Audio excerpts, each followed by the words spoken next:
What's up, everybody? Yeah, we finally made it happen. We got Armando here. Been trying to get him on. Found him on TikTok, as many of you guys.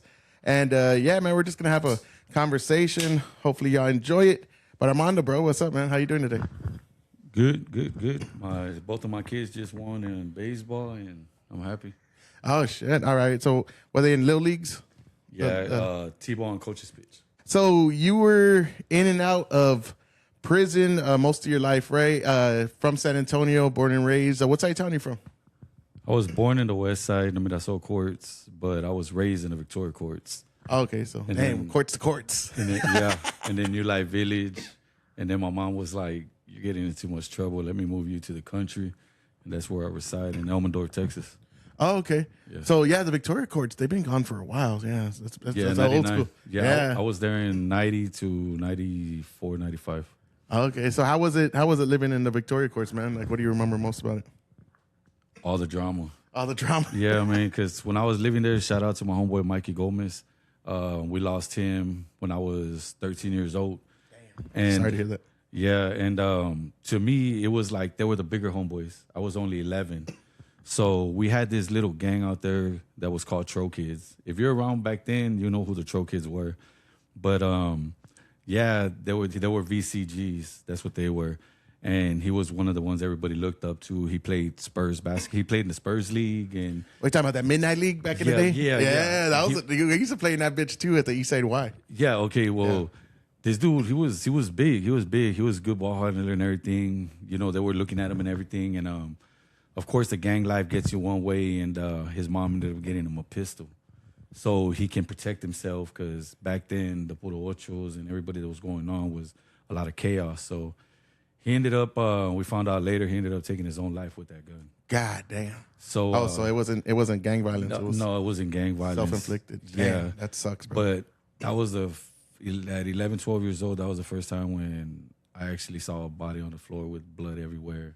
His brains, his mom, Sulema, was holding his head. His girl that was pregnant was laying in the blood. And, you know, it was the first, not the last time that I witnessed something like this at such a young age. Yeah, man, I witnessed my first dead body when I was about 11 as well, somewhere around there. Yeah. In this neighborhood, because I grew up in this neighborhood, and we used to have the Almost Boys and the Powerheads. I don't know if you remember them. I remember the Almost. Yeah, and they ended up doing a drive-by in my street, and they shot a girl in the head, and we all ran out. Like, we all ran out with my dad, and yeah, her brains were on the floor. It was fucking nasty. It was just an innocent bystander. Yeah. She was just knocking on the door, and they lit up about 4 houses, bro. Mine, they started off with the one next to me, to mine, to the one next to me, and then the guy that they were actually going for. So they lit up all fucking 4, bro. That's crazy.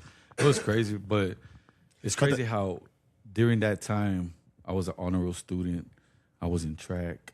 Oh, so you were on the right path? I was on the right path, yeah. But yeah, the 90s was wild, man. I mean, the 90s was wild. I don't know how old you are, but I'm 46. Okay, so you're a little older than me. I just turned 43 yesterday.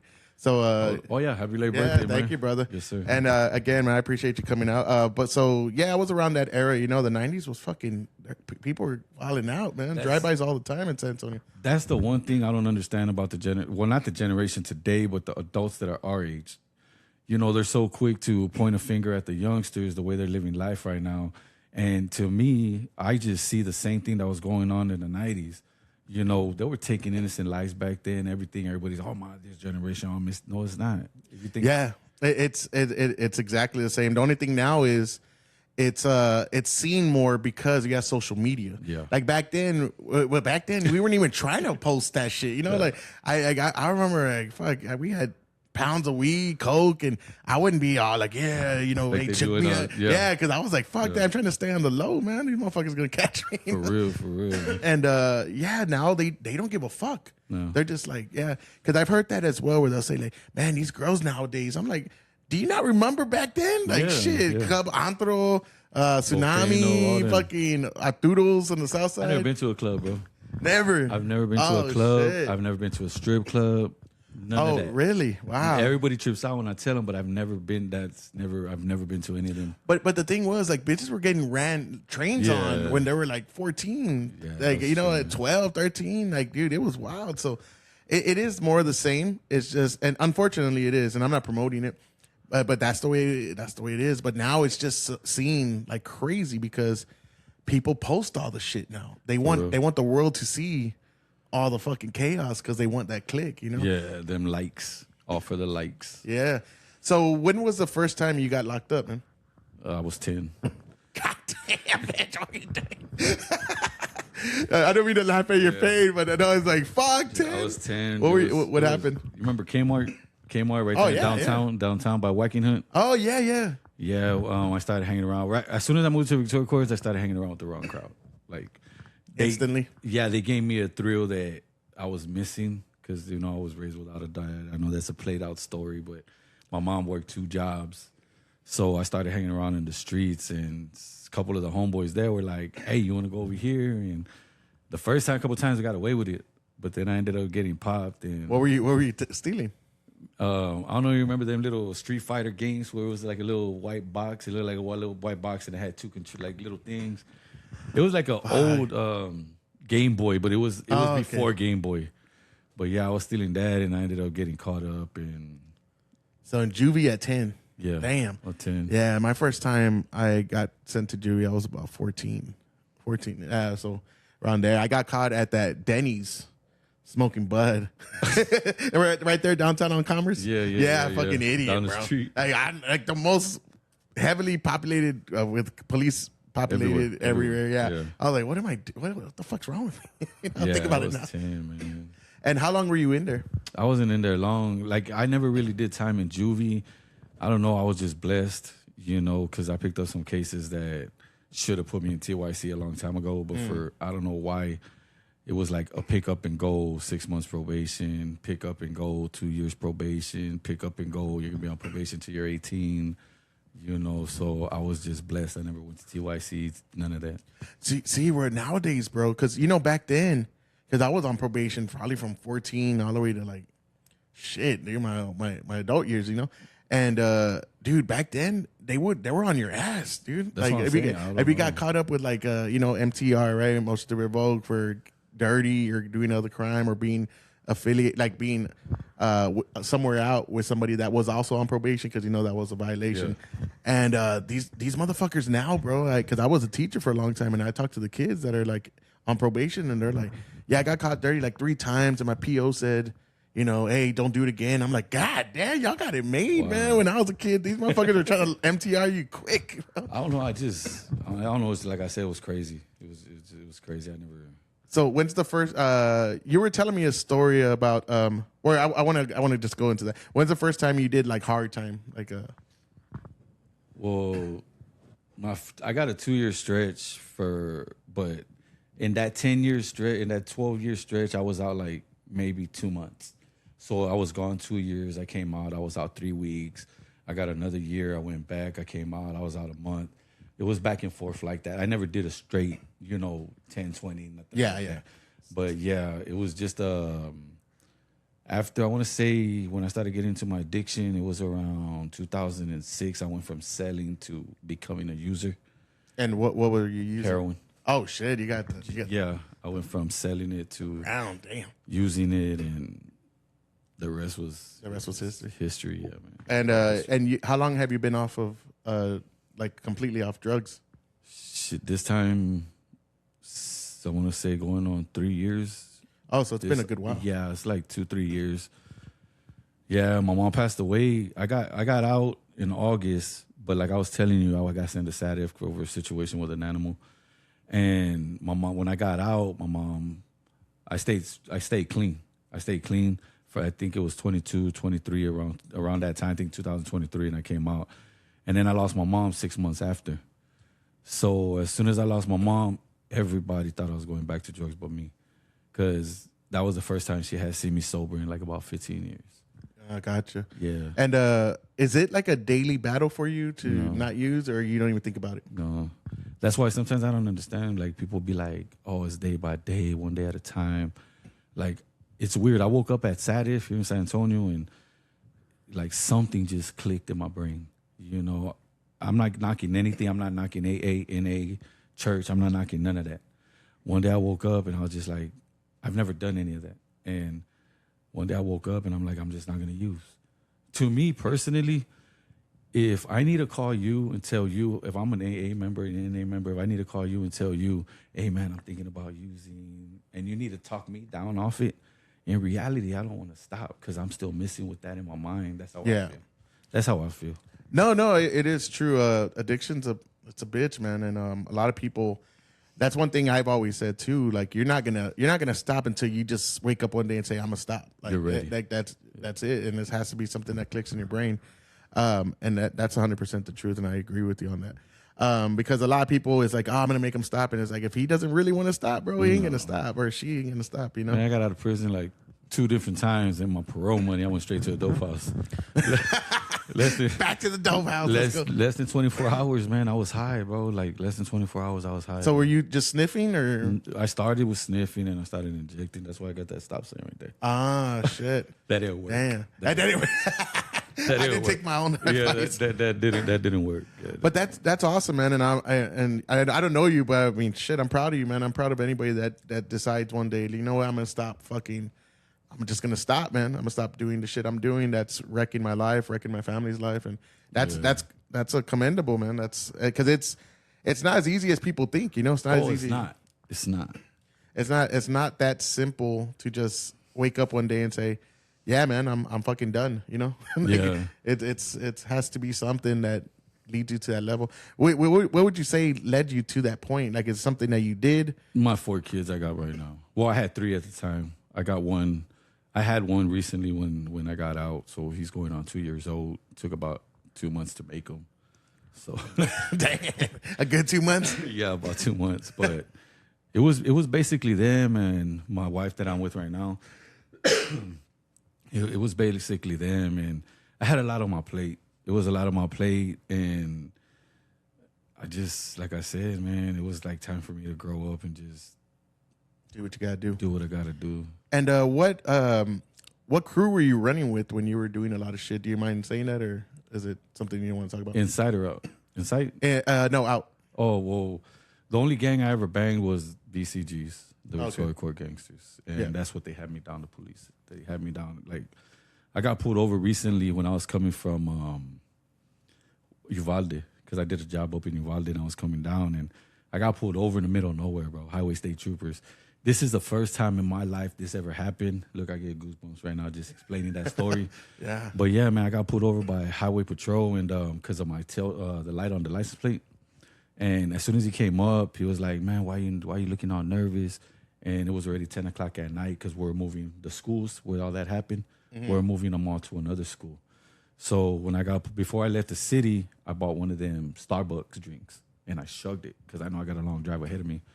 And I get pulled over and he comes up. He starts telling me, "Why you looking nervous?" And I'm like, "Man, I just drank this, bro." And he's like, "Oh, okay." He went to go run my name. He came back. And he's like, "Man, he goes, so what's going on with you and the Hornets and this and that?" And I'm like, "What do you mean?" He goes, "Well, you ain't gangbanging with the VCGs anymore." And I'm like, I didn't even know that was in my record.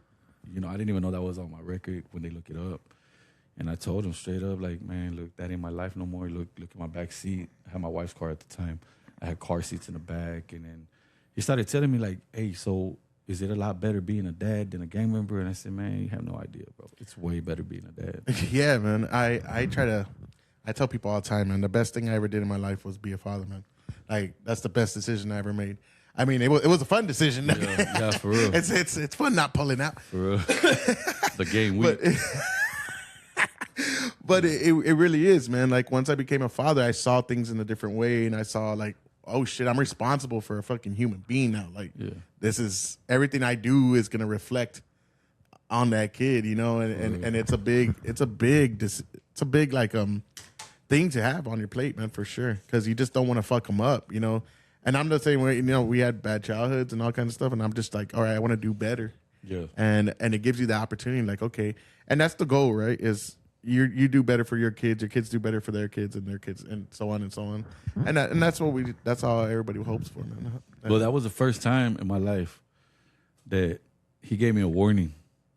And I drove off in my own vehicle, looking at the cop lights from my rearview mirror getting smaller and smaller. Every other time in my life I've ever been pulled over, I was in the back of that cop car. Yeah. So it was a good feeling, bro. It was a good feeling, man. Yeah, I It was a can good imagine. feeling. Yeah. And what were you locked up for most of the time? Was it drugs or was it? Everything, man. I got like burglary habitations. I got aggravated assault. I got possession with intent to distribute, possession, just being a knucklehead. Like I said, I went to state jail. I've been to state jail 3 times, and then I went to TDC twice. And I was in a lot of transfer facilities. I went through some units, but I wasn't there more than a couple weeks just to pass by to getting to where I was going. So a lot of my issues came when I was in state jail. Oh, okay. Yeah, a lot of issues. How much time have you spent behind bars, like in your entire life? That's probably about 12 or 13 years. Damn. If you add up all them 2 Yeah, years yeah. sentences, year and a half, 18 months, 2 years, stuff like that, it adds up about between 10 and 15 years. That's a lot of fucking time wasted, man. That's crazy. I count, like, me personally, I like, especially being a knucklehead, I call that the fountain of youth. Because I don't think I would be where I'm at right now in the physical the way I am and stuff like that if I didn't have all that time under my belt, especially the way I was living. Okay, you mean like if you would have been on the streets, you would have I would have been dead. Yeah, yeah. I would have been dead. That makes sense, man. Yeah, that's totally. I kind of look at that way with me moving to Asia, man. Because when I moved to Asia, before I just ate, bean and cheese, chalupas, enchiladas, tamales, like whatever, like all mixed, like all the shit that gets you sick and diabetic. Yeah, for real. And then when I moved to Asia, it forced me to eat vegetables and other kinds of food, and I was like, man, that helped me a lot, dude. So I know what you mean. Like, I mean, not now. I wasn't locked up for 12 years, but still, yeah. Yeah. And Well, go ahead. Well, this last time, I want to say 5 years ago, I went to the hospital. My legs were swelling up. I couldn't even put on these G-Nikes I have on. My ankles were swollen. Damn, you got the G-Nikes, bro. Fuck. You got the Chuck Taylor. I know. We're going to blast from the past out here. The G-Nikes will get you in some shit in the 90s, though, bro. For real. Depending on what color you got. Red Wings, too. Yeah. Oh, yeah, bro. Red Wings, too. With the Dooney. The little Dooley, with Dooley, you were there, yeah. The little duck. Yeah, the little damn, bro. I didn't even know he had G-Nikes. That's fucking down. I couldn't put them on. And I think that was an eye-opener, too, because I ended up picking up that case. And sometimes I tell a lot of people, man, if you get into a situation and you stay stuck on that situation, you're never going to get nowhere in life. Like I did it. But this time I took that little situation and I took it as a blessing in disguise. I took it as a blessing in disguise. And when I got in there, I was supposed to be in there, I think it was like 30 days. I ended up doing almost a whole year because I kept getting in trouble and working out. And I got out, and when I went to the doctor, before I went to the doctor, I was diabetic. I had high blood pressure. My liver was shutting down. Shit. Yeah, it was bad. It was bad. And then when I came out, I went back to the doctor, and my liver enzymes are good. Like, the diabetic is damn near gone. My high blood pressure is low. That's awesome, man. Yeah, Congrats. so I'm doing okay right now, man. I'm doing okay. So I really wanted to talk about that story. You were telling me a story a couple days ago when we talked on the phone, getting this meeting set up, that you got stabbed from the stomach all the way to your neck, On my chest. I mean, your chest. Here, yeah. Okay, from your chest. So what was that situation, man? What happened? That's like this situation where I got stabbed. I want to say like a journey began for me in 2008. I got stabbed a year later, but the journey that started in 2008, I think, led up to what I got stabbed in 2009. But yeah, man, I started chasing God. I had been doing all these things and starting all this stuff. I was banging with the older Hornets when I was locked up, and I was doing a lot of damage, a lot of drama, and hit a lot of situations. But it was a lot of little situations that opened my eyes. Like one day at the time I was 30, and there was a homeboy that was in front of me that was like 50 something, and he's shunking up to 210 across the bowling alley. And I'm looking at him, I'm like, damn, who you shunking that to, homeboy? And then he's like, oh, that's my grandson. I said, what? He goes, that's my grandson. That's your daughter's son over there? He's like, yeah. So I started thinking like, man, I won't be doing this when I'm this age. You know what I'm saying? So, yeah, it does. No, but it is true, man. I see people still, and they're like in their 40s, and they're still banging. And I'm like, bro, like come on, I know. bro. Like, I saw a dude on TikTok the other day, like old ass unk, what they call him, right? Old ass dude, and he's crip walking and throwing up sets. And I'm like, bro, like you're about to be on a walker soon. I'm like, come on, bro, it's time to let that go. Yeah, for real. So when I started getting locked up, I had just lost my ex-wife, lost my kids to my sister. I was just dead in there. You know what I'm saying? So my mom always tried to raise me the Christian life and stuff like that, but I never paid attention to it. So I was like, you know what? I'll go to church. I went to church, bro, and every time I went to church, I went back to the dorm, something was popping off. So I was like in a mixed feelings. I'll be feeling good and bad. So I ended up just laying it down, bro. I said, man, you know what? I'm going to leave this alone. The homeboys respected it. And I started going full force with this. Man, I started singing in a choir, bro. I was singing in a choir. My homeboy from the New Life Village, from the east side, saw me. So I talked to him afterwards, a Free World homeboy. And he was like, damn, Mondo, you tripping. I'm like, what do you mean? He was like, fool, you tripping? This ain't you. I know you. You know what I'm saying? That ain't you. And I was like, yeah, it's me, bro. It's me. So I ended up getting out on my birthday, February 25th. And when I got out, I was only out 6 weeks. You know, I was going to church with my mom. I was going to church with my grandma. I had a nice job. Everything's going good. Then came that night, man, April 19th, bro. My homeboys called me from the streets. And they were like, hey, bro, you want to go to the carnival? And I was like, oh, dude, yeah, that's already a bad situation. I was like, nah, I'm good. And then they called me like 30 minutes later, like, we're passing the house, man. You want to go? And I was like, F it. Come pick me up, bro. Come pick me up. They picked me up, and we stopped at a store. And this is the last time I ever drank, I was telling you. But we stopped at a store right there in Elmendorf, and they busted out 2 bottles of wild turkey. Ooh, Route 101? Yeah, Route 44 cups. So I was putting about that much liquor in the cup and about that much soda. By the time I got to the carnival, I was putting like that much liquor and that much soda. It just went opposite. Yeah, it just went opposite, bro. And that person that I had kept shut down for that long amount of time, he was up. He was up already, and I started acting a fool. I ended up getting into a fight, and something ended up happening at this bar, and somebody got me. You know, they got me. I got stabbed up here in the chest. He split my diaphragm and my liver. Damn. So when he split my diaphragm and my liver, Southeast Baptist was down the street. They took me there. They didn't have the medical people do that, what they had to there, so they started taking me to medical center. They stopped at Santa Rosa, got more blood packs just to keep me alive. They got me to medical center. I went through all so these. you were like on your deathbed. Yeah. They only gave me a 20% chance to live. They told my mom. Yeah, they told my mom, like, we're going to give him like a 20% chance to live. So I was in surgery for a lot of hours, and I ended up coming out. So when I woke up a few days later, I had staples from right here to about right here. And then from right here all the way to my belly button, I could see all my insides. Because they can't, with your stomach, they can't sew you because you have to heal from the inside out. So then I had these tubes that were this big because both my lungs collapsed. I had one here. So how many times did he stab you? One time, bro. They don't even know what he stabbed me with because they were like, the liver's over here.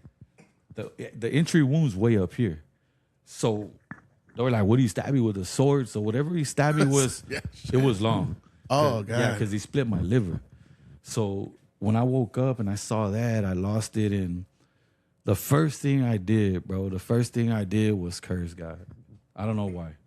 But I've been there, bro. Yeah, I cursed God, man. And I was like, this is your fault. I never been caught slipping like this. I always been on the other end of that knife. Like, I give you my life. And, you know, one thing that I learned, man, like, his time's on right time. You know what I'm saying? So I ended up getting stabbed. I ended up walking out 10 days later when they told me I was supposed to be there many months. And not even, I want to say maybe 2 months later, I tried to take my own life. Damn, brother. So I tried to take my own life. With what, though? I had been drinking all day. I was taking Vicodins, Dorvicets, and then I shot up like 80 units of heroin. God.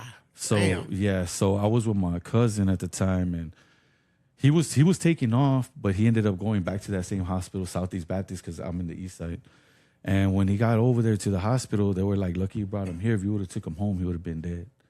So I was fighting again for my life 3 months later.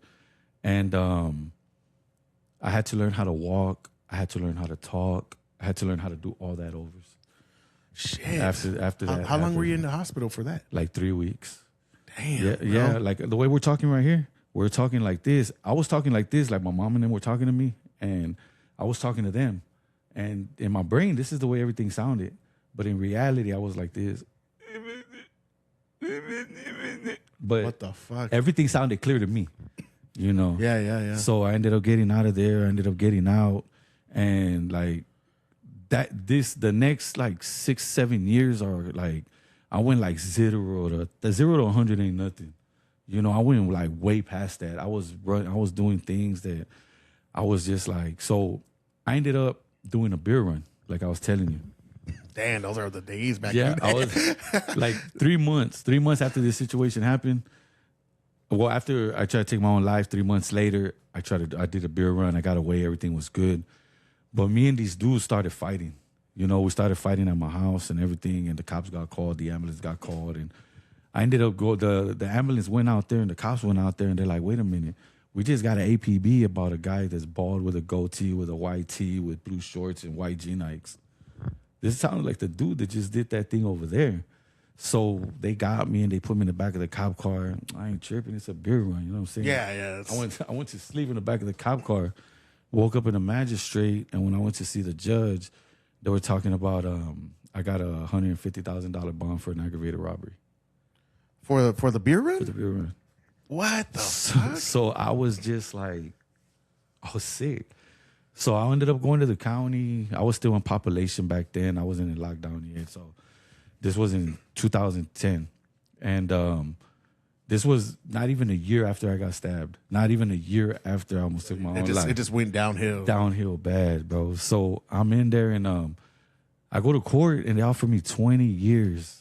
God, for the beer run. For the beer run. What the fuck? What kind of beer did you steal? What were you taking? Because me and that guy collided. Me and that guy collided in front of the store. So they said I put my hands on him. So he tried to stop you. Yeah, he tried. And you pushed him out the way. Yeah. So that's when it became an aggravated robbery. So now I'm sitting in the county, and I think in AJ because they had a basketball court out there. And what is AJ for people that don't? AJ high risk. Oh, okay. Yeah. So I was in there, and when I came back from this dorm. It was crazy because when I first got into AJ, they put me with Maselli, and he kept trying to talk to me about God this and God that. And you're like, I don't want to hear that shit. I don't want to hear that, bro. Leave me alone, dog. You know what I'm saying? For a whole month, he would try to pray for me at night. I'm like, man, leave me alone, bro. Like, I'm not going to tell you again. Just leave me alone, dog. And then, like I said, they offered me those 20 years, and I ain't even lie. The first thing I did was cry to that dude. Like, man, Lord, like, after everything we've been through, I did all this. Okay, I made a mistake. Got me on some bullshit. Yeah, I made a mistake, man. And I heard this little voice in my head, bro, the Holy Spirit or whatever it was. It was like, you know what? Do me and you ain't going to get no charges. Just do me. Help those guys in that prayer circle. Do me. And you're going to walk free from this case. Even though they got you on camera, you're going to walk free from this case. Damn. So I did that, bro. I did that. That same, like 2-3 days later, after fighting with him for a little while, I went over there and I went to that little prayer circle. It was 4 people when I first entered that little prayer call or that prayer circle every day at 4:00 after rack time. I joined it, and it was only 4 people. And then about 5 months later, it was like 30 people in there, bro. Damn. It was like 30 people, and the message went out, and I would tell them every day. I would tell them the story, like, hey, man, look, this is where I started in 2008. I tried to do something. It didn't work for me. And a lot of people, one thing I know, a lot of people, especially when they're locked up, because I was that guy. If you got locked up before '08, that was that guy. You know, it's crazy to say, but I got a broken bone right here from beating up a guy that was in the Bible, but he was still trying to do 2 things. So I was that guy. I know that guy that's going to talk shit and be like, you ain't about that life and you're just a Bible thumper. So I know about that guy, you know what I'm saying? Yeah. It's crazy how when I started, it was like, I would tell comes full circle, man. Full circle, bro. So I started telling them like, hey, man, check it out. This is what happened to me in '08. This is what happened to me in '09. This is where I'm at. This is what I picked up. They got me on camera. Everything. They offered me 20 years, but y'all gonna see me go home as long as I do God's will. y'all gonna see me go home, and y'all gonna see that testimony happen real time. I do want to ask, like, I know you said like you went to your celly and you're crying because I mean anybody would, right? That's 20 years of your fucking No, I life. went to the rec yard. Oh, okay. But like, what's the first thing that pops in your head when you hear you're doing a do 20? Like that kind of feeling. What is it? What do you? Numb, like you're watching your whole life just flash before your eyes. Yeah, that's tough, bro. You know, and those are the thoughts that I take now that I didn't take then. Before you mean, do something. You mean like numb, like you're just like no feeling. You're just yeah. So you just felt like, dead. I just felt like a waste. Especially for something so like I mean I'm not like saying I mean beer runs ain't a crime, right? But it's nothing that's like petty. yeah something so like the minimalist of crimes, you know, like dude. I mean I remember. Or one time, just speaking of beer run, we did this beer run at this store right here, not too far from here on Blanco. My homeboy lives right here on Blanco at that Valero. Oh, okay. At that Valero, there's like a little a ditch right on the left hand side of right there. On, Not on Blanco, on Hildebrand. It's Fresno. Fresno. Yeah. Right there, man. I did a lot of them there. Yeah. So one time we were doing this beer run, right? And this fucking Arab dude, he's pissed. And dude, we look like little kids and we have 24 packs. Like, what y'all do with that? Yeah. We run out and this motherfucker chased us. And we get in the car, my homeboy gets in the car. And that dude, his legs were sticking out because he just like kind of jumped in. Damn. And fucking dude's holding onto his leg. He's like, okay, we're driving off, and it could have been something like that because he was holding on to my homeboy, and he took his shoe off. Like he like fell, and but we caused him to fall and hurt himself. Yeah. So it could have ended up like something crazy, but we're little kids. Like we didn't really think about it, you know. It's just like something stupid. I mean, we're not little kids, but we're like 13, 14, you know, something stupid. It was just dumb. But yeah, brother, that's crazy, man. And like, do you remember the stabbing, or you just woke up in the hospital? Like, how did that go?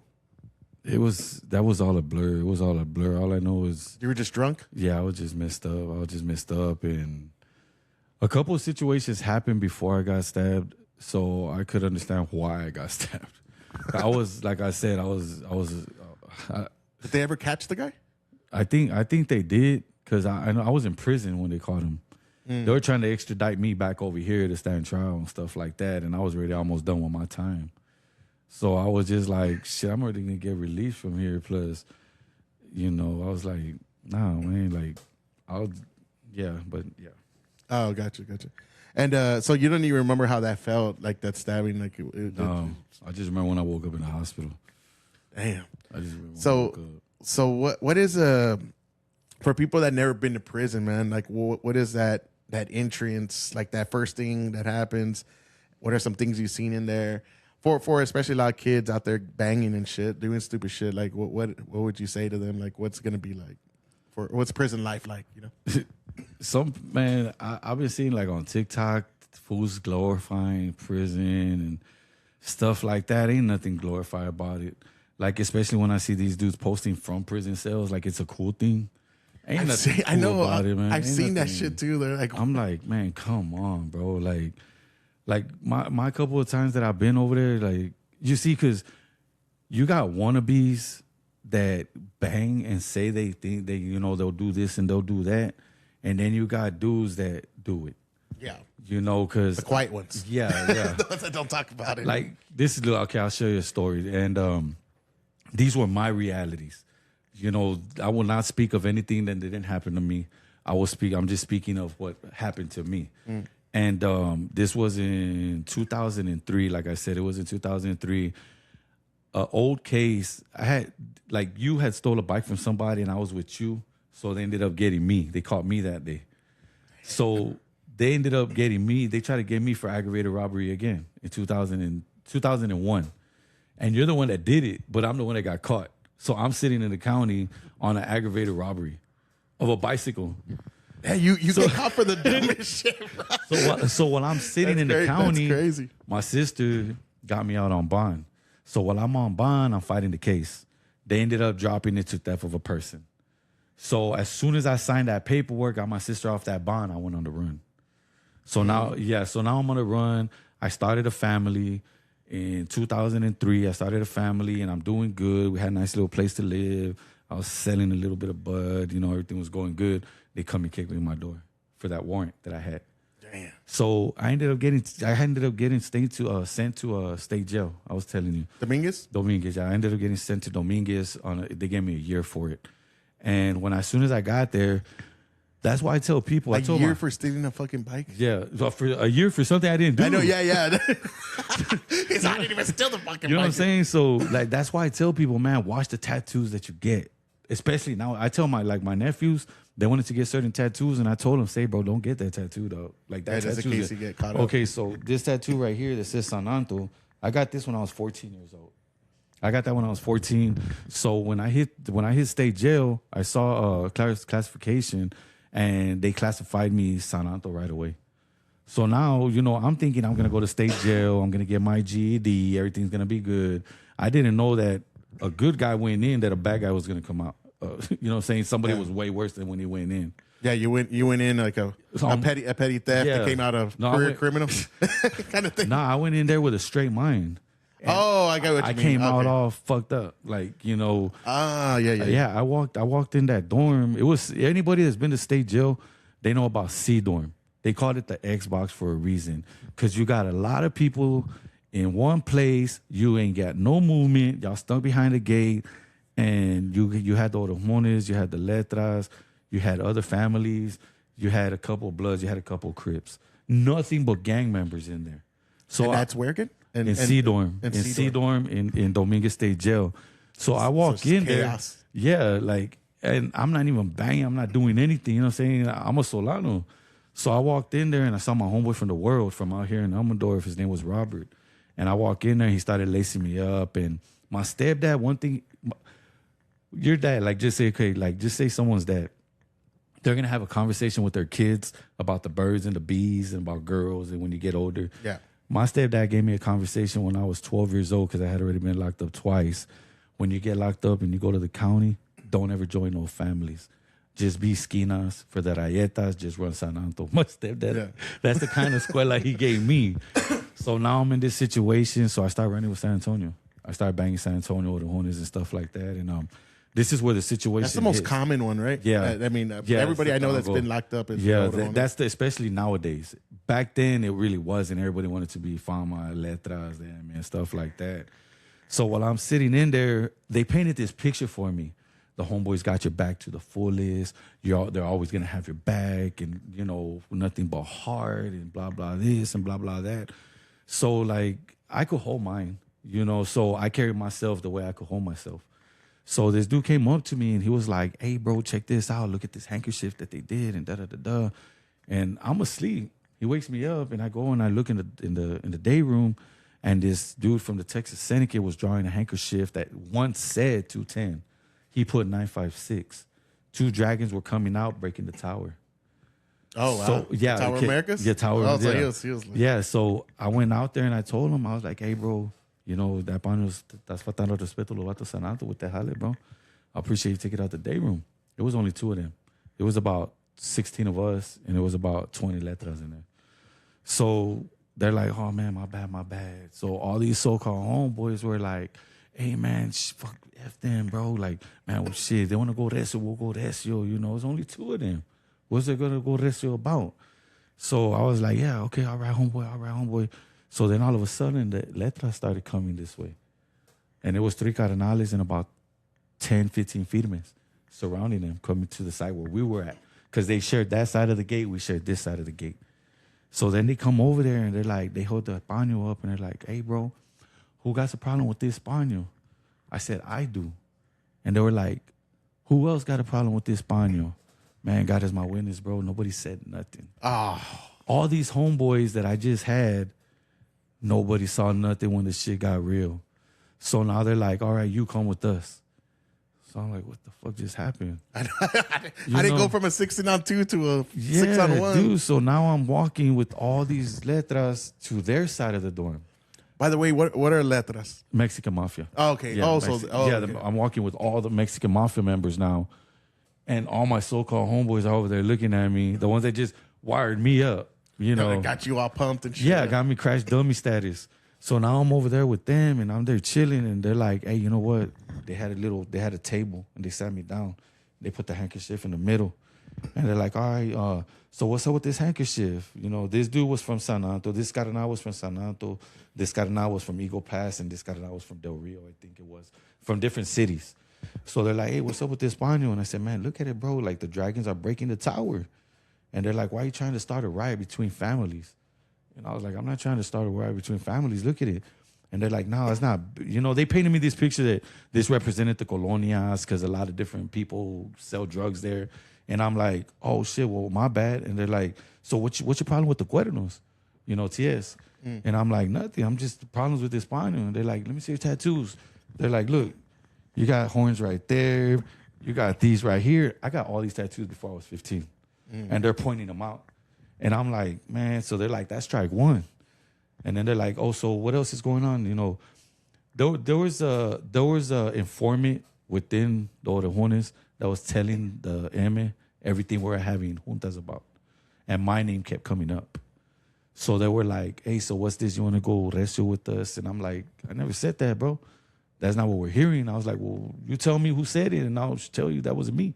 And they're like, "That's strike two." They put another check on the man, bro. I felt like my gut. Prison politics. Prison politics to the fullest. And I'm just glad I experienced them early.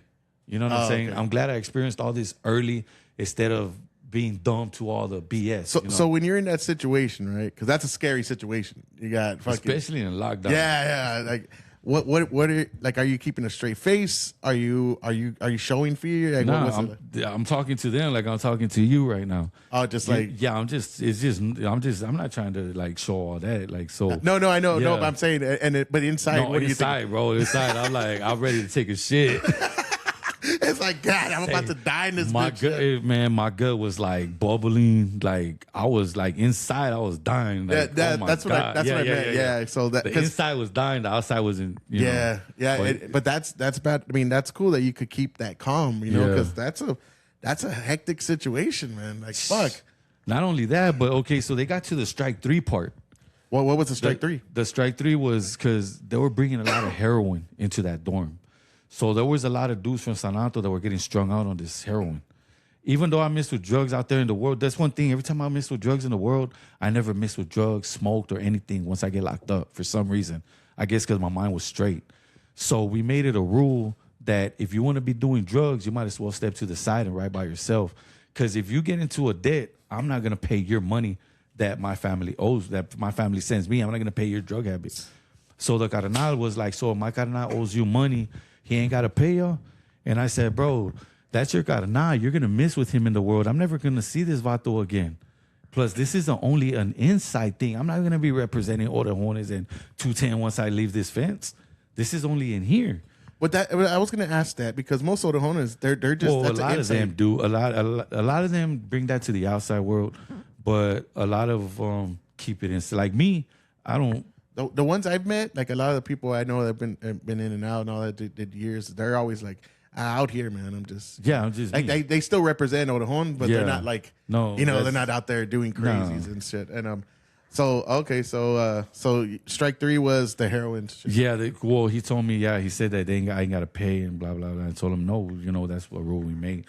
So now, like whenever Dominguez was shut down and count time came, that's when we got escorted to Shao to go eat.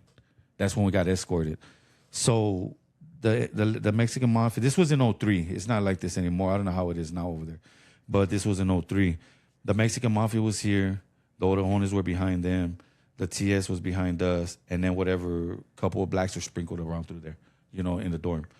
They made me go all the way. I didn't even get to ride with my homeboys. They made me go all the way to the back of the line and ride by myself. So I'm like, man, what did I get into? So now we go to Chow. we go to Chow. We come back, and when I'm walking back to the dorm, I know what's coming. I've already seen 2 or 3 dudes get dropped back there, and they get taken out on gurneys, on a wheelchair, busted up, carried out, like. And I'm walking back into this place that I feel like that's coming to me, but I can't do nothing about it.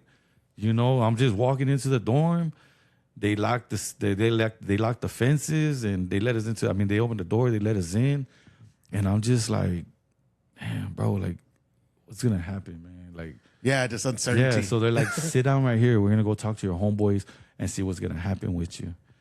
And I'm like, fuck, all right, cool. So they go talk to the homeboys and they come back and they're like, well, we talked to your homeboys. We're gonna go ahead and give you a Suburban for trying to start a war between families. And what is that? It's a full body contact. You fight 3 dudes. So I'm like, What do you call it again? Suburban. I never heard of that. Yeah, it's like a disciplinas when they give you like, you know, they beat you up like right here, 2 guys, one in front, one in the back. You pick up your hands. A Suburban is 3 dudes. You have to fight 3 dudes, full body, head to toe, like whatever. Scrapping. Yeah. So when they tell me to go to the corner, I go to the corner and I'm like, man, they got like the biggest dudes in the dorm to go do it. So the littlest dude, sucks, bro. the littlest dude that goes out there, his name was Riche. He was a carnal for the Mexican mafia. When it's him and the 3 dudes behind him, and when they get up to me, I'm thinking it's going down. So I'm ready, like it is what it is. And he tells them to pon trucha, keep an eye out. And I'm like, he tells me to sit down. He had to talk to me.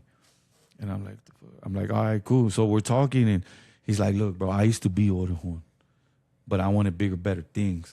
So I became Mexican mafia. He goes, this is what you're doing. I seen what you come in. I know you're right. Because I'm from San Antonio. I know you're right. But my carnales don't feel the same way. But one thing I did do is put my head out for you. Because I seen the way you came. I seen the cameo did. I seen the way you carry yourself. What you need to do is get out of the game and sit on the bench for a little while and pay attention to the game before you try to get in it. And I was like, okay. Just knowledge, bro. Yeah, he was giving me some rowdy escuela, bro. He was giving me some escuela. Just straight knowledge. Yeah, man. so I'm like that, and I'm like, you know what? But I go, so what's gonna happen? He's like, you're gonna go rack up for 7 days. I was like, what, 7 days? Well, how does that work? 8 o'clock in the morning, you wake up. All you could do is read a book. You go to chow, 2 o'clock, you take a shower, go back to your bunk. You could go to sleep at 8 o'clock. For 7 days, I had to do that. Remember when they busted Sananto Hussein in that hole? Yeah. In October, November, around that time, in 2003, something like that, when they found him in that hole, I was laying on my bunk on that day. That's how I'll never forget when they found him. Yeah. I was laying on my bunk that day. Just bro. fucking thinking about all the shit you got yourself into, right? Yeah. So the first day off my bunk, I'm on the fence, just kind of like glad to be walking around again. A dude came up to me right away, like one of the so-called little homies. He was like, man, all I need is blah, blah, this, blah, blah. I said, bro, just get away from me with all that. Yeah. Go tell that to somebody else. I'm not trying to hear any of this shit, bro. Like, just get away from me. I tried to just finish. That was like my 3rd month in there. I still had 9 more, 10 more to go. Like, there were just months, but every day in there, especially back there in C-Dorm, every day felt forever. Because you don't know what was coming. You don't know what was going to happen back there. It was just crazy. It was just crazy. Damn, bro. Yeah. So 7 days, and what do y'all call that? What did they call it again? Rack up? Rack up, yeah. I had to rack up. And then, like, did you ever speak with that dude again, or he was just who that dude that kind of gave you that knowledge, or no? There was like a line right there in 2003. A line started happening between the Orejones and the Mexican mafia. So I stayed on my side. He stayed on his side, but every now and then he would just give me a little, like, keep doing what you're doing, because I didn't get into no more. I ended up getting into that situation where I broke my hand, and I ended up getting into 24-hour lockdown. Like, I was locked down all day. Like, everything came to us. How long were you? What was that for? 6.5 months. 6.5 months of 24-hour lockdown? Yeah. God, I just kept getting into trouble back there. I just kept getting into trouble. And it wasn't, every time I've been locked up, every fight I've had, every lockdown I've shared was because of somebody else. But that's solitary confinement? Yeah. So you're just by yourself 24 No. In state jail, they put you got K dorm and then you had C5. And in C5, there's like 16 people behind that fence. So you have people to talk to. Yeah. And they put you with your people, or they just No, they just throw you in the cage. They don't care who's back there. They just throw you back there. And so what goes on in lockdown, man? Like, what kind of life is that? Man, lonely. We used to have Friday night fights. You will Like bet. it's an event, right? Yeah. It's Friday night, bitches. I had a buddy, man. I had a buddy from the world. He lived in Elmendorf and he was a guard. So every time he worked, I would tell him, "Hey man, can we have Friday night fights tonight?" And he'll be like, "Yeah, shit, go ahead, but wait till I have to count and stay off the camera." And whoever wanted to box that night, everybody would bet. And they would go, shit. Yeah, so Bare knuckle? Yeah, straight. Like whoever got beat up, and everything comes to us. So like when the counts come and everything, they come behind and they count. You know, you stay behind the fence. So it's kind of, they ain't too strict back there where they got to see your faces and everything. So, but yeah. Did you ever see anybody like? I mean, once you got him down, you're beating his ass. It kind of they just let up, or they just. Nah, you got to fight those 3 rounds. Like it's no 3 matter rounds. What. So many seconds, yeah, or until the dude gives up. If the dude gives up, then it is what it is. Oh, okay. But so yeah. it wasn't like it was like kind of just fighting, right? You weren't. It wasn't like a. Nah, it was. No, I mean like it wasn't like I don't like that dude. I want. No, it was just like it was just hey, 2 people wanna, like, I just want to throw down. Yeah, I want to throw down. This is Gotcha. how stupid it would get, bro. Man, we would play Jackass back there. We would play Jackass back there, man. One day, because they called it C5 Live, because we'll stay up all night and sleep all day, because that's the hottest part of time of the day. Like the daytime, it was really brutally hot, because I've always been locked up during the summers. So it was really hot. During the night, it was cool. So we'll sleep when it's nice and cool. And so we'll be up when it was cool. And during the night, when it's all deadly, we're trying to be sleeping puddles of sweat and everything. But one day we're like that, chopping it up. It was it was 2 bunks and then a wall on each side. So we're sitting down like that, chilling. And this dude was pouring up some coffee, and the coffee fell on the cardboard. And he was writing a letter, and he fell on the cardboard. And he started like making lines. So we're like, "Hey, I bet you won't do that." And he's like, "Shit, I'll do it if you do it." And like, "Oh shit, okay." And we did it. You know, we snorted lines of coffee. Yeah, just whipping each other up. Like we used to do these rat tails and hit each other and put money on who would last the longest. Like dumb shit, bro. Just dumb shit. Now we're just trying to waste time, man, and they get time to just fly by. The time fly by. Yeah, bro. yeah. That's like the military, you know. They do stupid shit because they're just like in these Bored. It's just boredom, you know. And, Yeah. And you're gonna just think of the dumbest shit. Like you know, we've been growing up in the '90s, bro. We used to just think of stupid ass games. Yeah. Like my wife tells me now, man, you think of cool games with the kids, because I'll be like, hey, let's try to make it in there. But I'll just make up shit. I was playing marbles with my sons the other day. Yeah. They were like, "Dad, this is boring." No, but it's funny because Yeah. I was like, yeah, like my wife grew up at the same time, so she understood. But like my kid will tell me something. How do you even think of that? I'm like, man, we're bored in the '90s, bro. Like in the '80s, I was born in '83. No tablet, nothing. Yeah, we had shit. We just had to think of shit to do. You know, Basically, yeah. we used to do the same shit. You know, you're aware.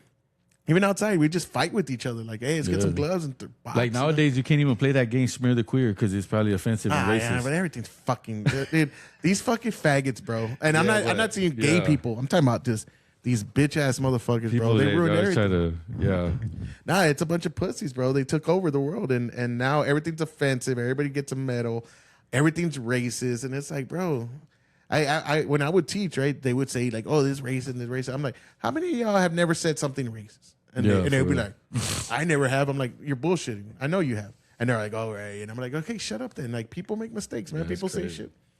Get over yourself. Like, so that's wild. So Friday night fights, man. And how often were you fighting in that event? I only did it once. I got beat up. I ain't gonna lie.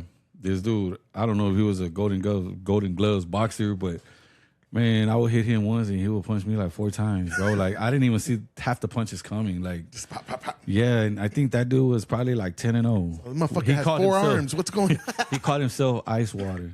Ice water. He called himself Ice Water. That's all he would ever say. Man, I'm Ice Water. I'm Ice Water. There's a He was black dude, yeah. I was gonna say This just by dude- the voice. I could Yeah, tell. this dude was cold with it. Like the first fight he had, the reason people started putting him out there, the first fight he had was with like he was a Crip, the other dude was a Blood.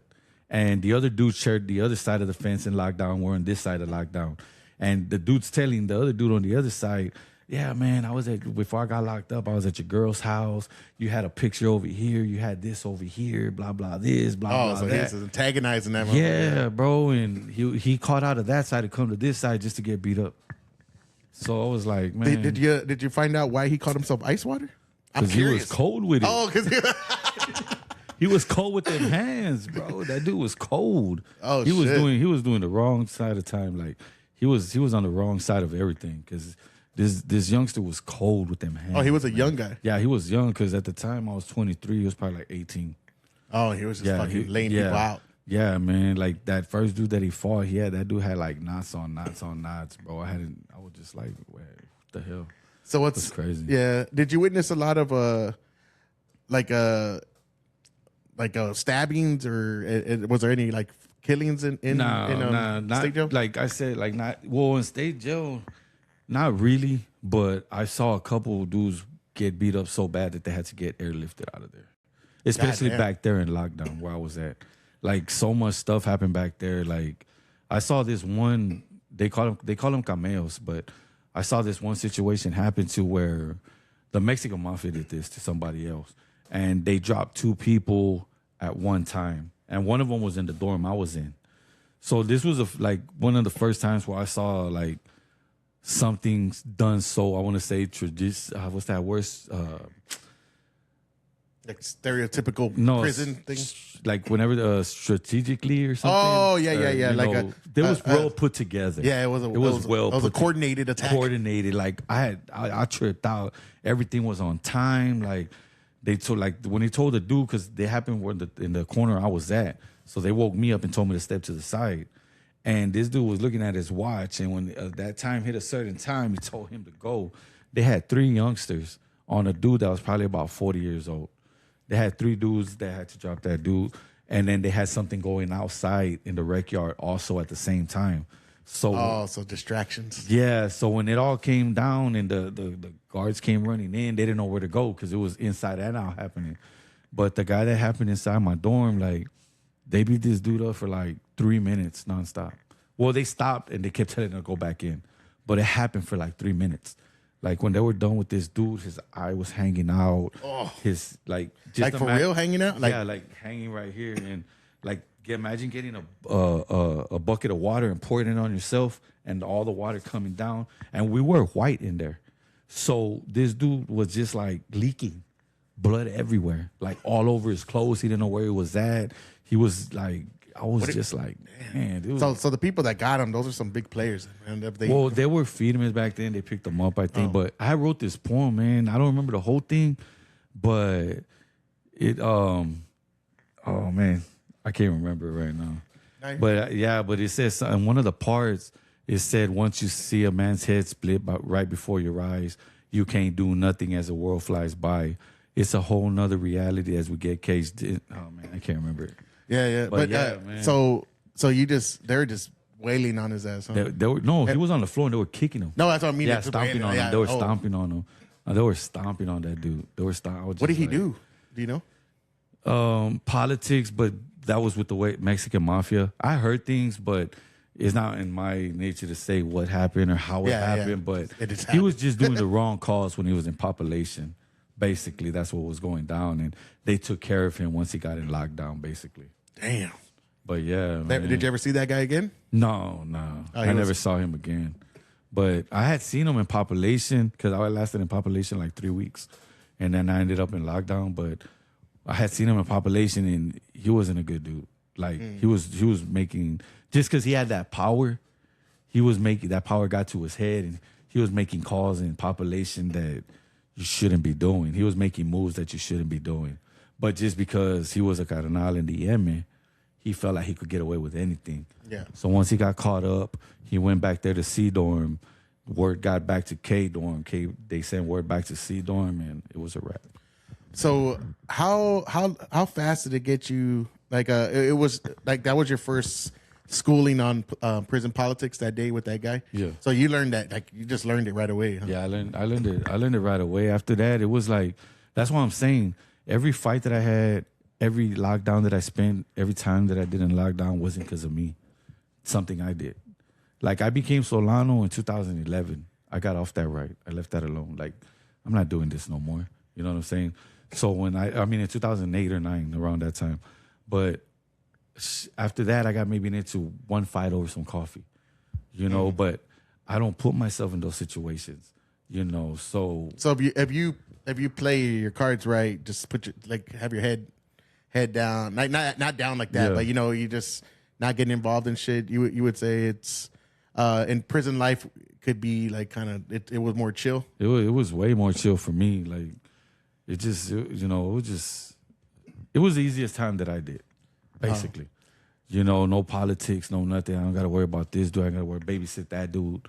I just got to do my own thing, and I did my own thing. That's cool. And did you ever see a lot of youngsters go in there fucking thinking they were big shit and get fucking Man, tuned up quick? All the time, man. All the time. I used to trip out. There was this dude, they called him Rank. And I got locked up. When I got locked up with him, I was still a homeboy. And, you know, the dudes that I was hanging with, they picked him up, made him a Sananto, whatever. And he didn't have no tattoos, like none. He was a skater or a tagger or something like that. And then there was another dude, I'm not going to say his name, but I forgot. He went in there, he had no tattoos. They ended up in lockdown for whatever reason, you know. And before I left there, these dudes were tatted up, like all tatted up, like acting different. And I'm like, bro, like, I know who you were when you came in. You remember how scared you were and all this. You haven't even done anything. You've been in lockdown. You've been back here, you know, because you want to be killing on them guards and doing this and doing that. Now you're back here. You're all tatted up, and now you're a gangster. Like, bro, I know you. Yeah. But I seen a lot of that. So you have to like, bitch, calm down. Yeah, bro. And then I wasn't even a homeboy no more because I stepped to the side. So it was just like a big wake up call. Like I went through a lot of shit when I first got out the homeboys and stuff like that. The older veteranos, the older homies, the ones that were really about that life, you know, they knew what it was because they were there when I was doing things. Just because I stepped to the side and decided I wanted to do something better with my life, now all of a sudden I'm getting this hate. Like, no, bro. Like, you know, you just because I picked up the Bible don't mean that I will fight you, or you know that we'll catch that corner. No, like you got it twisted.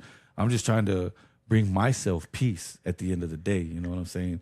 I'm trying to find something better to better my life, to help fight this addiction that I'm gonna have once I leave this fence. You know what I'm saying? Like, oh yeah, no, that's awesome, man. That you changed your life so much, and that's honorable that you fucking said, all right, you know, I'm gonna just be, I'm doing my shit for my kids, my wife, and get your shit done. That's awesome. I mean, I'm happy you took that route instead of you know, continuing that cycle of chaos, bro. Because I mean, me too. You know, I wasn't in prison or nothing, but just going to jail for stupid shit too, same drugs, whatever, DWI, whatever, and then just I just fuck that, dude. I don't do this shit no more. Like I you know, court cases, lawyer costs, bail bonds. I mean, all that shit is just not even worth it. Like, what the fuck? And then for what? Because, like you said, man, before, and I, everybody that's ever been in trouble experienced that.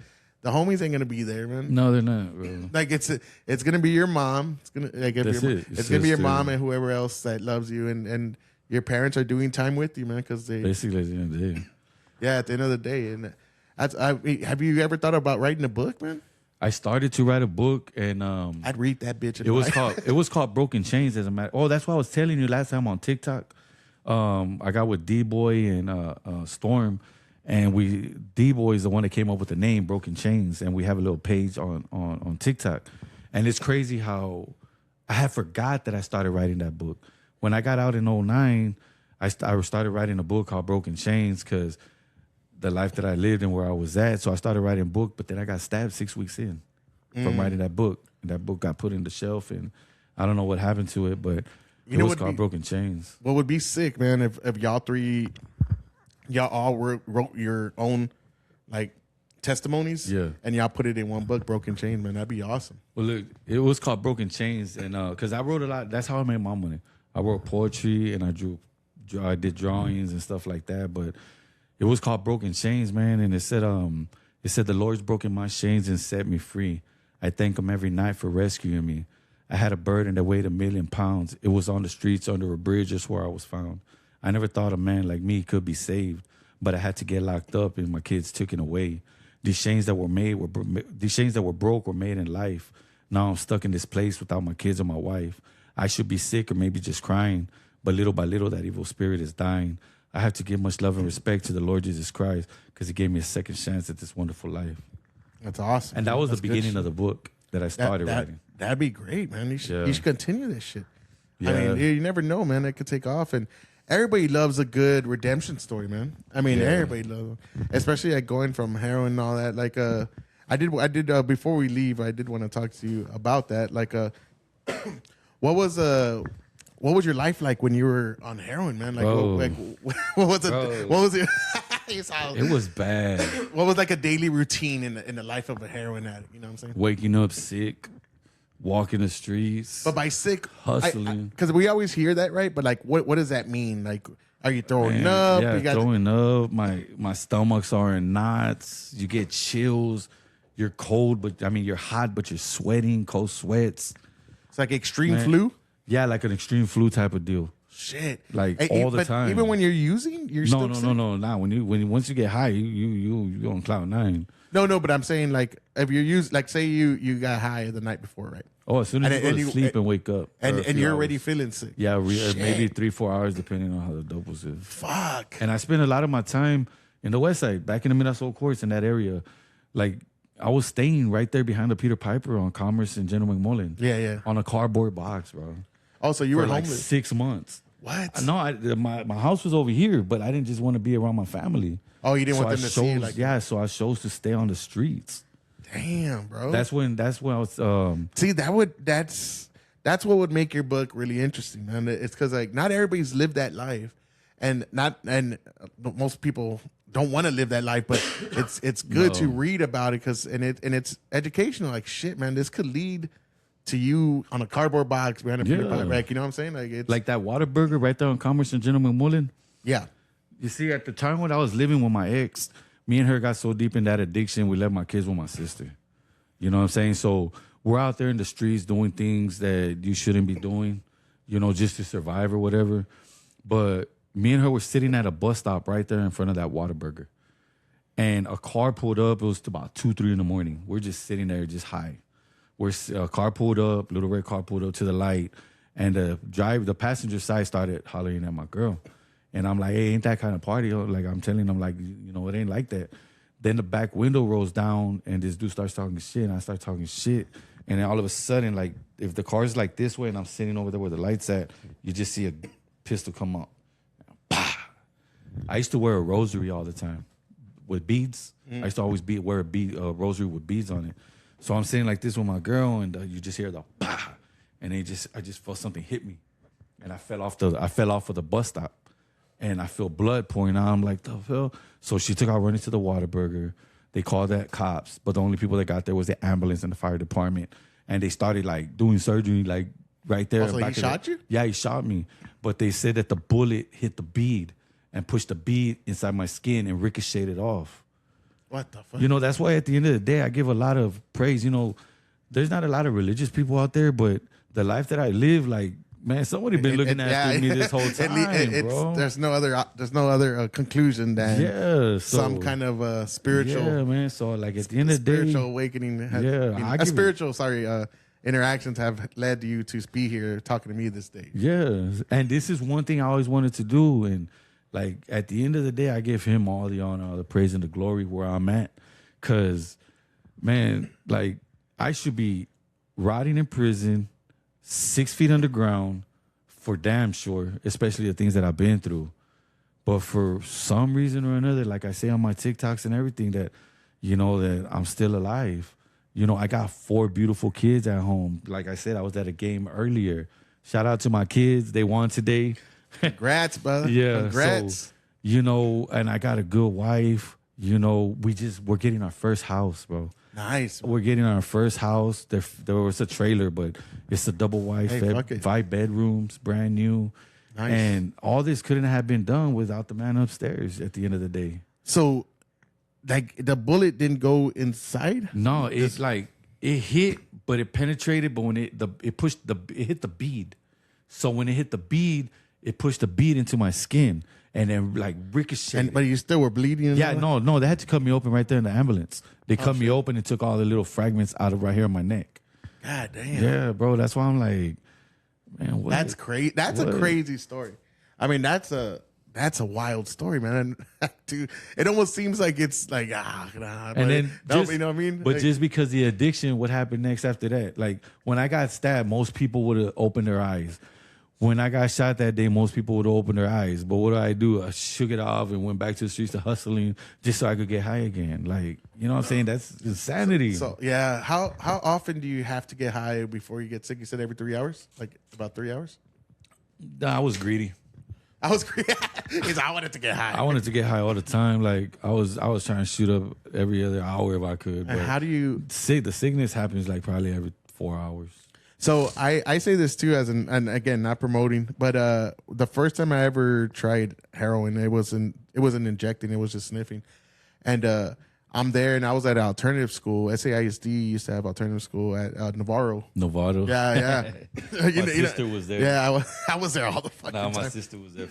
So I was at Navarro, and this West Side dude, because West Side was known for fucking man. He did, hey, you do gotta. I forgot he said Gotta. Yeah, and I was like, nah, and I had done. I mean, I was doing acid, coke, mush, all that shit, and I was like, nah, I never tried that, but I was very, was it experimental? I was always like, yeah, let's fucking do it. Let's see what's up. I want to feel it, and I always explain to people, and I did heroin about 3 times where I sniffed it, and I always explain the reason I did it 3 times because it was so fucking good.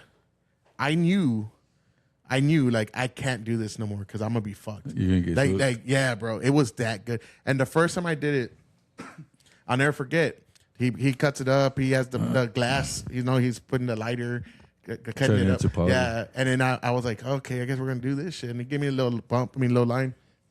I sniff it, and I remember Red Hot Chili Peppers was on, and we were listening to radio, and it was that. And I don't ever wanna feel, That was all about heroin. Yeah. So that song's on, right? Under the Bridge. Couldn't remember the name for some stupid reason. But that song was on, and I just remember I was like swimming in the song, bro. Like that's the way I felt.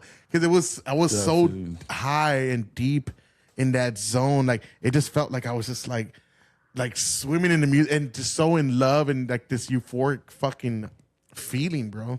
It was just pure nirvana, right? Like beautiful feeling. That's why I was stuck in it for a long time. Yeah, and that's the way I explained to people. I was like, I was swimming in the fucking notes, bro. Like that's the way I felt. Yeah. And then the other 2 times, I think it was maybe 2 or 3, dude. To be honest, it wasn't much. And I think I did it with him one more time, and then I was like, hey, bro, I can't kick it with you no more. Like, I can't do this shit. Yeah, he didn't get away from that. Yeah, and got away from him, but he was cool, dude. I heard. I don't know. I think I heard a while back that he passed away like not too long after, like, probably when I was like 21 or some shit. And yeah, dude, cool dude, but he was just on that trip, man. And I was like, I can't go down that road with you, bro. Like I walked, I tiptoed on that road, let's put a little toe in. And that was enough to tell me this shit is for real, man. Like when you get involved in that, dude, like that's gonna get you because it'll grab you by the nuts, bro, and won't let go. And I was like, fuck that, dude. And that's what I trip out on too, because growing up in the Victoria courts, you had the Victory Outreach. I'll cry in the body. I'll cry in the body. You had them out there, and they were always telling us, but we were young.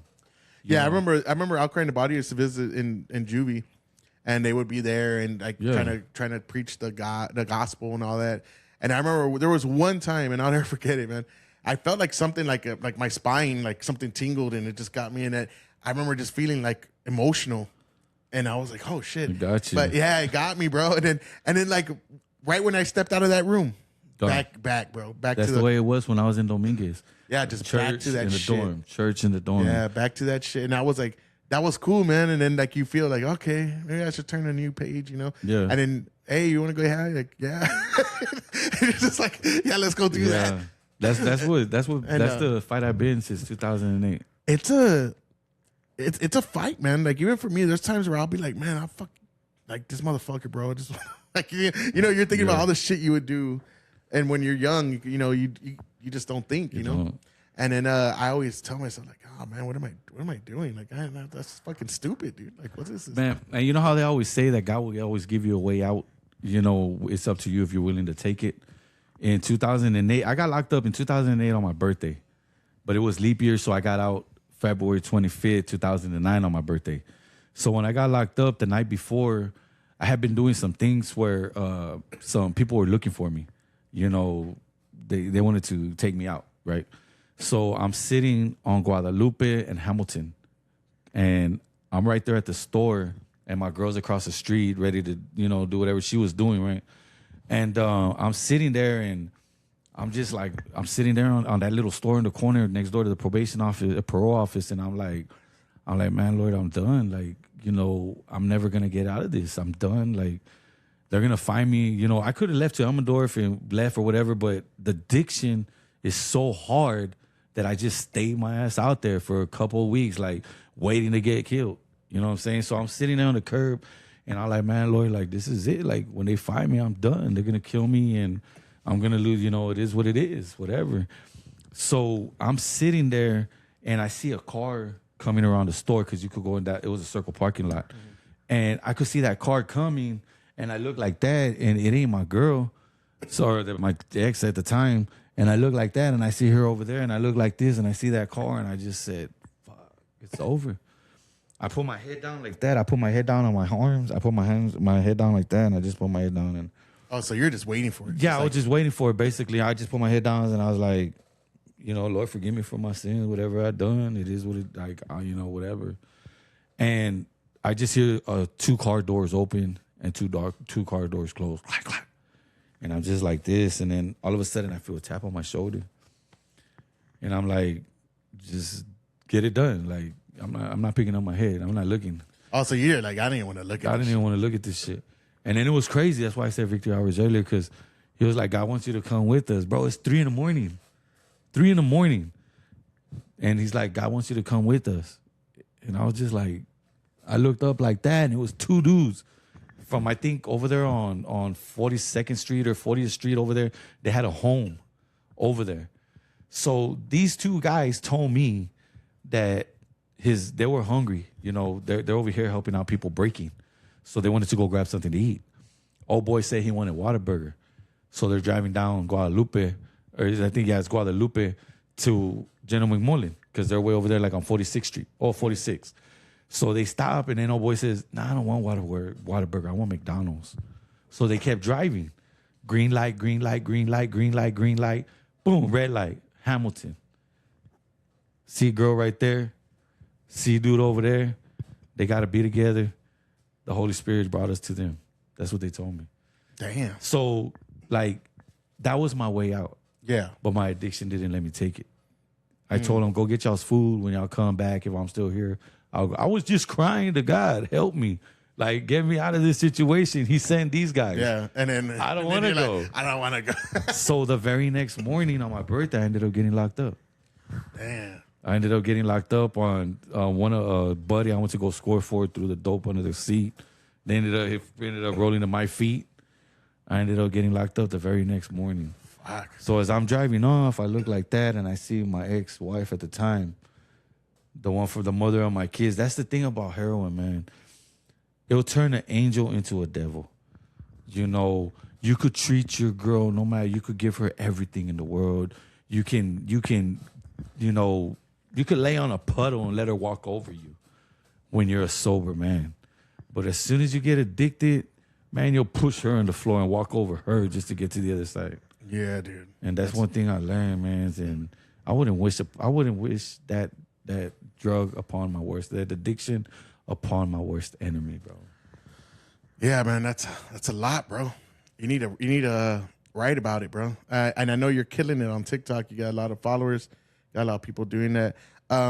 If you were given like what would be the message to the youth that are going down that road, man? Like before we head out, what's something that you would say to people before you go?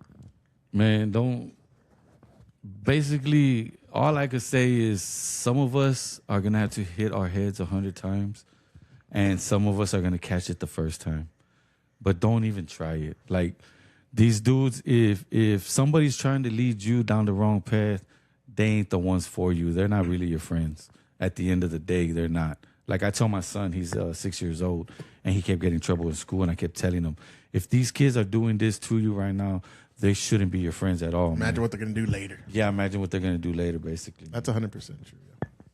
So yeah, that's good, man. I'm glad you've looked at all your life and trials and tribulations with like you're looking at it in a different light, and you're fucking doing good, staying with your family and all that. You know, being the father that you wish you had, right? Basically. Yeah, and that's basically. awesome, man. And I think honestly, you and those boys, I hope I get some of them on soon. You and those. Well, one of them called you. He said he didn't answer. I told him to text you, but I Yeah, don't tell know. him to text me because if I get these scams all the fucking time. Like, oh, hello, it's this Jones, but yeah, like, I'm like, fuck out of here, bitch. Like, it's a fucking Indian voice. Why they hear an Indian voice? I'm like, fuck out of here, man. It's some scam. tell him to text me, and yeah, man. I'll be putting this out by tomorrow, Monday. And I hope y'all write a book, man. I hope y'all can collaborate, or even just you yourself. That'd be awesome, man, to hear all those stories. I mean, I'm sure you have a million stories of being on the streets that we haven't even tapped into yet. Yeah, and I'm man. sure, This. yeah, and but the thing is, as long as you're authentic, man, you know, people like that shit. People want to Yeah. read about it, and I think that's awesome. Like that you're just fucking taking it all with stride, man, and do what you got to do to be the man you need to be, brother. And, Yeah. and that's. Well, I'll leave you with one last poem, man. It's called Life or Death. You know what I'm saying? Because which one do you really want? You know, it says, my Heavenly Father wants to give you life, but the devil wants to give you death. Where do you want to go when you take my last breath? Do I want to burn in fire pits in the depths of hell, or do I want to get saved in the Bexar County jail? When I close my eyes, I see the fire inferno and the gash in the teeth. But why does the Lord want to save me? I had a problem with drugs that brought nothing but pain. I even drove the ones that I loved damn near insane.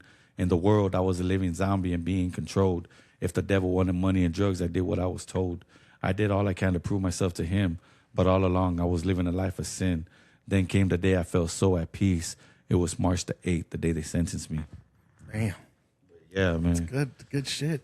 Yeah, man, you got to get that on paper. You got to get that on paper. It's man. hard with 4 kids, man. And Nah, I bet. I'm 46 yeah, and my yeah. youngest kid's 2. Oh yeah, dude, you're still in that game, you know. You're still, Yeah, man. Damn, I'm fucking hell no. My wife told me too, like, you know, look at that baby. I'm like, fuck that bitch. If you have a baby, it ain't gonna be from me because I ain't trying to do none of that shit. I changed my last diapers 2 years ago, man. I'm done with that. But that's awesome, man. Just keep doing what you're doing, and hopefully you get time to get that done. I'll be cool, man. Hopefully I get your boy on here. It'll be cool if y'all come back, man, and y'all have a My little. homeboy Storm's coming down in Midland. He's coming down from Midland and to do some work here in New Braunfels in 3 weeks. He told me he was down. My buddy D-Boy said too. I was gonna say that'd be cool. We'll get y'all here at the same time, and y'all just fucking riff and talk. I'll try to set that up. I'll try to work that Yeah, out. that'd be cool. Definitely, we'll get that done. And again, Mondo, thanks, brother. Thanks for coming Yes, out. sir. And hopefully, we'll stay in touch for sure, man. And we'll see. We'll get that going and have some, I guess, fucking prison tales. You know. I appreciate you having me, man. For real, Yeah, for real. yeah. It was interesting, man. It was really interesting talking with you, and the little bits we talked off the camera. You know, Yeah. it's always an interesting conversation. But thank you, man.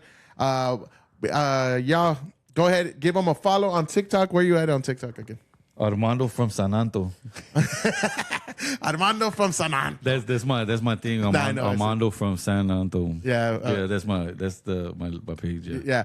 Yeah. Go give him a follow. You do daily videos, right? Like about just Yeah, I've been shit. making videos a lot. I haven't been making no reality stories. I'm just showing now where I've grown. Basically, You should start talking about those stories, man. Get more and more. Yeah. I've seen some of them where you talk about like, oh, this dude doesn't want that life, or I forgot you're talking about. If you go back to like my like last year videos, that's all I did. Nothing but reality stories. And you stuff got a lot that of I've been followers through. from that shit. Yeah. I saw the goddamn motherfucker. Well, all those followers came when that stuff happened with Fabian and Savannah. What was that? May they rest in peace. The one that was supposed to have that baby last year in December, and they ended up getting killed. Oh, yeah. Yeah, because I got caught in a situation like that, and I was referring to it. Oh, yeah. I think I did see that video. Yeah. Yeah, but Yeah. Well, shit, man. I mean, just keep telling your stories, man, and you know maybe it'll help some people, especially some of the people struggling right now with addiction or you know that lifestyle, like being in that lifestyle, man, and hopefully they can find a way to get that out themselves and do better because we don't need more fucking thugs, you know what I mean? No. We don't need more thugs Like we have enough, man, and people need to fucking like it's all hard work, brother. It's all hard work. It is. Like hard work pays off. And yeah, man, go give him a follow on TikTok. Hopefully you start Instagram soon, man, so you can get some people on there. I'm not allowed to have one. Oh, you know? Oh, no Instagram, just TikTok. No TikTok. I mean, no Instagram, no Facebook. I'm just on TikTok. Just TikTok. She let me have a TikTok, man, because I'm trying to pass that message. Basically, at the end of the day, that's the only reason I got on TikTok to pass that message. Like, open your eyes. This is the same. Felt some kind of calling. Yeah. That's awesome, man, and keep doing it, man. Maybe even if you reach one person, man, that's one person that needs that fucking I want to say voice. like 4 people have reached out to me these last 2 years. That's awesome, bro. Yeah, and I'm talking about like really reached out to me. Yeah. Like, hey, you help me out. Yeah. That's great, man. And hopefully you reach more and more, and change some lives and for the better. But thank you, brother. Go give him a follow. I'm gonna put this out. Y'all go and go to my YouTube and watch the full thing because I can't put that shit on TikTok because they only allow. That's weird. Yeah, they only allow little things. Yeah. But I'll be putting clips up on TikTok. I'll be tagging them on there, and hopefully this message that he gave you resonates with you, or hopefully you can reach out to us and tell us about some things that you're going through, and maybe Armando here can walk you through or talk you through some of the shit and maybe help you out. But y'all have a good one. I'll see y'all soon. Today's night parade, baby. I gotta go. I gotta get ready. I gotta get my drink on. So y'all be safe out there. Have a great night. I'll see ya.